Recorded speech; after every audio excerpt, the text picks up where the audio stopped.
नमस्कार दोस्तों, मैं हूं राजकिशोर और न्यूज तक पर राजनीति के आज के अंक में आपका बहुत बहुत स्वागत है। चुनाव गुजरात में आज मतदान हुआ है।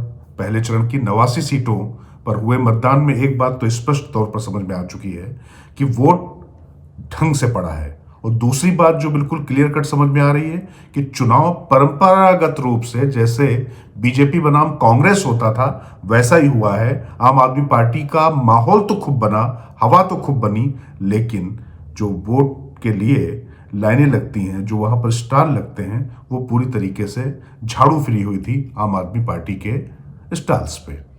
तो अगली 91 सीट्स पर निश्चित तौर पर कांग्रेस को माहौल बनाने में बीजेपी के खिलाफ मदद मिलेगी, क्योंकि सत्ताधारी दल के खिलाफ एंटी इनकम्बेंसी वोटों का बंटवारा ना हो, यह कांग्रेस की कोशिश थी। और वहीं आम आदमी पार्टी ने कांग्रेस और बीजेपी दोनों के खिलाफ अपने आप को विकल्प बताने के लिए पूरा जोर झोंक रखा था। खैर, लेकिन जब गुजरात की बात कर रहे हैं तो उसके साथ में उत्तर प्रदेश की चर्चा जरूरी हो जाती है। क्यों?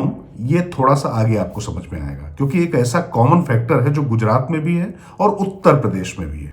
जैसे मैनपुरी में अगर आपको मैं तस्वीरें दिखाऊं तो मैनपुरी में आप देख सकते हैं कि किस तरीके से डिंपल यादव यानी अपनी पत्नी के चुनाव प्रचार के लिए अखिलेश यादव, जो उपचुनावों में कहीं जाना पसंद नहीं करते थे, वो भी अपने पिताजी स्वर्गीय मुलायम सिंह यादव की सीट पर उनको गली गली उतरना पड़ रहा है, सड़कों पर उतरना पड़ रहा है, घर घर जाना पड़ रहा है। डिंपल यादव को जगह जगह जाके अपने बड़े बुजुर्गों का आशीर्वाद देना पड़ रहा है। तमाम जो रूठे हुए लोग थे उनको मनाना पड़ रहा है। चाचा साथ में आ गए हैं। और इतना ही नहीं, सिर्फ पत्नी डिंपल यादव के लिए नहीं, जिन चाचा शिवपाल सिंह यादव से जैसे उन्होंने दूरी बना रखी थी, वैसे ही जो उनके पिताजी के एक और खास थे, आजम खान रामपुर में, उनसे भी अखिलेश यादव एक निश्चित दूरी बनाकर चलते थे। वो पूरी तरीके से उन्होंने समाजवादी पार्टी जब से अखिलेश यादव के हाथ में आई थी तो उसमें शिवपाल यादव तो खैर बाहर ही चले गए थे, बाद में उन्होंने अलग पार्टी बना ली थी। लेकिन आजम खान भी उस तरीके की उनकी वॉइस नहीं थी, वो आवाज, वो हनक उस पार्टी में नहीं रह गई थी जो मुलायम सिंह यादव के समय में रहती थी। और समय समय पर वो दूरी भी बना लेते थे अखिलेश यादव। लेकिन अब आजम खान के आंसुओं ने ऐसा कमाल किया है कि वहां पर उनको जाना पड़ रहा है। वैसे एक और दिलचस्प बात है, गुजरात में चुनाव है, मतदान हुआ है, दूसरे चरण का मतदान वहां होना है। लेकिन अगर आप चुनावी लिहाज से अगर मसाले की बात करें, जहां पर इमोशन है, जहां पर पूरी तरीके से लोगों ने जोर झोंक रखा है, आरोप प्रत्यारोप है, आंसुओं का सैलाब है, भावनाओं का पूरा ज्वार है, वो सारी चीजें आपको गुजरात से ज्यादा उत्तर प्रदेश के उपचुनावों में मिलेंगी। तो एक फैक्टर जो मैं इशारा करना चाह रहा था आपको, जो समझाना चाह रहा था, कि कैसे अखिलेश यादव यानी जो खुद सेनापति है उसको मैदान में उतरना पड़ रहा है। यानी जो जनता जनार्दन है उसके सामने आपको कम से कम वोट के लिए तो जाना ही पड़ेगा। हम अब पर्चा भर दिए हैं, अब यहां नहीं आएंगे, मैं दूसरी जगह प्रचार करने जा रहा हूं, वो जमाने गए। स्थितियां ये हो चुकी हैं। और तो जाने दीजिए अखिलेश यादव की बात। अब जरा हम पहुंचते हैं गुजरात। इस समय न सिर्फ गुजरात बल्कि हिंदुस्तान में सबसे बड़े नेता के तौर पे प्रधानमंत्री नरेंद्र मोदी हैं। उनकी शख्सियत और उनकी जो फॉलोइंग है, इसमें कहीं कोई संदेह नहीं है। लेकिन वो गुजरात जो हिंदुत्व की प्रयोगशाला था, नरेंद्र मोदी के नाम से अब गुजरात की ज्यादा चर्चा होती है, क्योंकि गुजरात का जो आकार है, वो गुजरात ने पहली बार प्रधानमंत्री दिया है तो नरेंद्र मोदी की चर्चा होती है।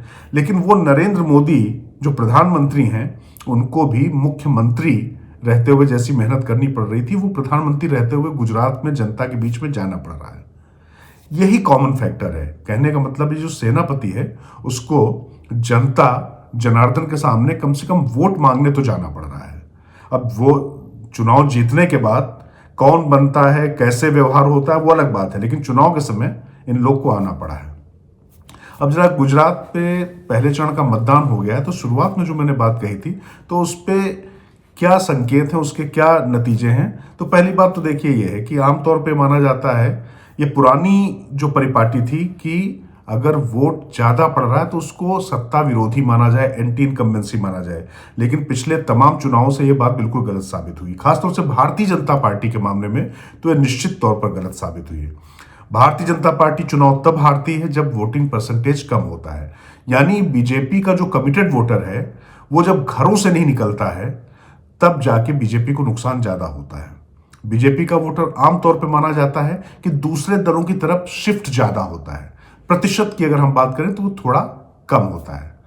लेकिन अभी आप देखेंगे कि जो गुजरात में पहले चरण की 89 सीटों के जो नतीजे आ रहे हैं, उन नतीजों में ये साफ साफ रुझान आ रहे हैं कि मतदान प्रतिशत जम के हुआ है।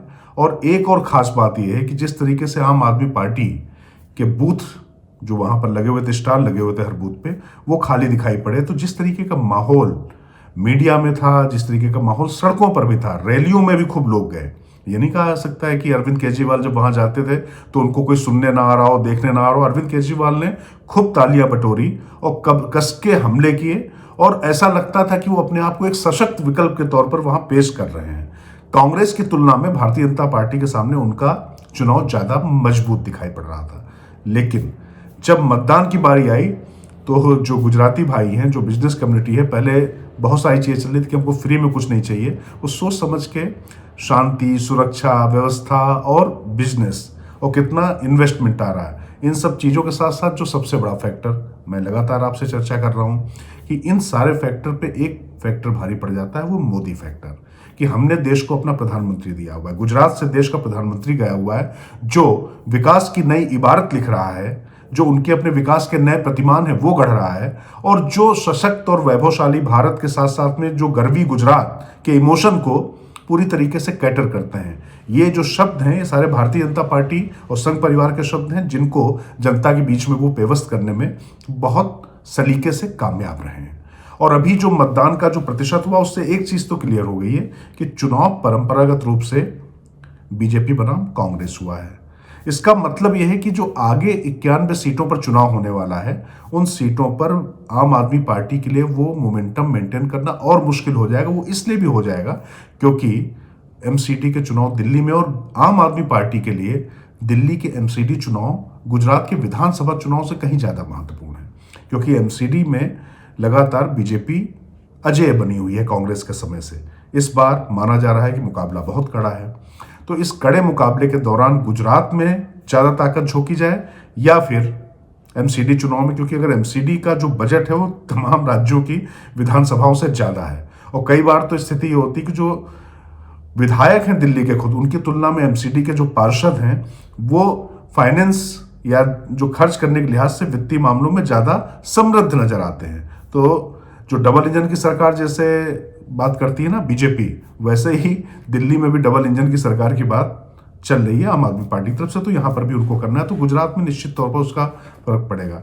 लेकिन बार बार एक जो उपचुनाव है इन पर नजर जरूर जाती है, क्योंकि देखिए आप कुछ भी कहिए, इस चुनावी सरगर्मी में गुजरात जैसे राज्य का चुनाव है, हिमाचल में चुनाव हो चुका है, एमसीडी के इलेक्शन आ गए, लेकिन रामपुर और मैनपुरी की सीटों को लेकर ये दोनों सीटें समाजवादी पार्टी के लिए बड़ी प्रतिष्ठा का सबब बनी हुई है, और उतनी ही प्रतिष्ठा का सबब बनी हुई है भारतीय जनता पार्टी के लिए, खासतौर से योगी आदित्यनाथ के लिए। देखिए इस एंगल को, इस कोण को समझना जरूरी है। इस चुनाव में तो भारतीय जनता पार्टी के जो बड़े नेता हैं वो यूपी नहीं जा रहे हैं। रामपुर सीट और मैनपुरी सीट भारतीय जनता पार्टी के लिए दोनों ही काफी मुश्किल सीटों में शुमार होती रही है। मैनपुरी तो खुद मुलायम सिंह यादव की थी, और रामपुर में हार गए थे, भले ही आजम खान एक बार हार गए, आजम खान हार गए थे, माफ कीजिए, आजम खान हार गए थे, लेकिन रामपुर की सीट पे परंपरागत रूप से कुछ इस तरीके के वहां पे सामाजिक समीकरण है कि वो समाजवादी पार्टी के पक्ष में जाती रही है। अब यहां पर चुनाव जब है तो समाजवादी पार्टी का कुनबा एक होता नजर आ रहा है। ये एक बहुत इंटरेस्टिंग डेवलपमेंट है, बड़ा डेवलपमेंट है। इस पे नजर जरूर फिरानी चाहिए, क्योंकि इसके दूरगामी परिणाम अगले लोकसभा चुनावों तक भी जा सकते हैं।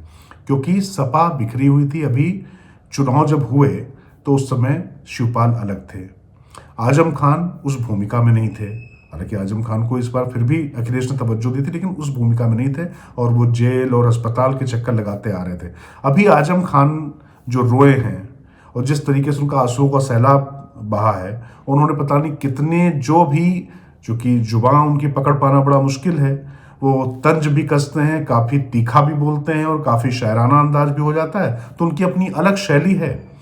उसके लिहाज से उन्होंने कोई भी समा बांधने में कोई कसर नहीं छोड़ी। उधर मैनपुरी में जिस तरीके से बीजेपी ने राजकुमार शाक्य को प्रत्याशी बनाया है डिंपल यादव के सामने, वो शाक्य समाज की वहां पर अच्छी खासी संख्या है, और जो एंटी सपा का वोट है, जो सपा के खिलाफ जो वोट है, उसको किस तरीके से पोलराइज कर पाए, क्योंकि बहुजन समाजवादी पार्टी तो चुनाव लड़ नहीं रही है। तो ऐसी स्थिति में वहां पर नतीजों को लेकर अखिलेश पर भी बहुत ज्यादा दबाव है। और ये जो शिवपाल यादव, आजम खान, ये सब लोग जो एक मंच पर आए हैं अखिलेश के साथ में, तो उसके बाद चुनावी नतीजे कैसे आते हैं, तो आप मानकर चलिए कि हिमाचल और गुजरात के विधानसभा चुनाव और एमसीडी दिल्ली के चुनाव, इन सब की चर्चा खूब होगी और सब महत्वपूर्ण भी हैं। लेकिन यूपी का चुनाव भी, उपचुनाव, इन सब चुनावों से कमतर नहीं है। और एक बात तो बिल्कुल स्पष्ट है कि सीधे सेनापति को उतरना पड़ रहा है मैदान में। नरेंद्र मोदी गुजरात में गलियों की खाक छान रहे हैं, सड़कों की खाक छान रहे हैं, तो अखिलेश यादव को अपने पिता की सीट पर विरासत और प्रतिष्ठा बचाने के लिए जमीन पर उतरना पड़ रहा है। नमस्कार, आज इतना ही, फिर होगी आपसे मुलाकात।